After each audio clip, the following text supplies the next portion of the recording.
ও এনো কই গেছলা আমি না রইদ বই আসলাম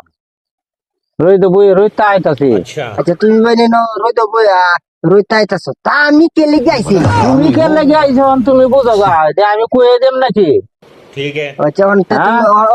মানে যাইতাছলা কইতে তুমি আমার পাগলা পাইছো নাকি না না হেডা না হেডা না হেডা হেডা কইছি না হ্যাঁ, হ্যাঁ। তখন তুমি যাইবা কই আমি নামটা বাড়ি যাই গা আচ্ছা তুমি মানে তোমরা বাড়ি জোর যাইবা হ্যাঁ। তা আমি যে কে লিগে আইলাম এনো হ্যাঁ তুমি কে রাইছো তুমি সে না জানো এটা আমারও বুঝবার কি লাভ হইব তুমি কি মেন্টাল হইছো নাকি না ওখানে যে এটা বাড়ি ঘর কি কার এটা বাড়ি করতে এই বেড়ার এটা তুমি দেখশন করো হ্যাঁ আচ্ছা তুমি মানে হে বেটার বাড়ি দেখশন করো তা আমি যে কে লিগে আইছি নো হ্যাঁ তুমি কে লেগে আইছো তুমি সে না জানো তোমার মনও কি পড়ছে কি যে ভাবি আইছো তুমি তো যেটা যে মাটি সম্পত্তি যে অনেক দেওয়া যাইতেছে এটা কার এটা এই বেড়ার মাটি আমি পাহারা দেই আচ্ছা তুমি মানে হে বেটার মাটি ভাড়া দাও তা আমি যে কে লিগে নো আইছি হ্যাঁ এটা আপনি বুঝেন গিয়া আমারও তো কইলে লাভ নাই না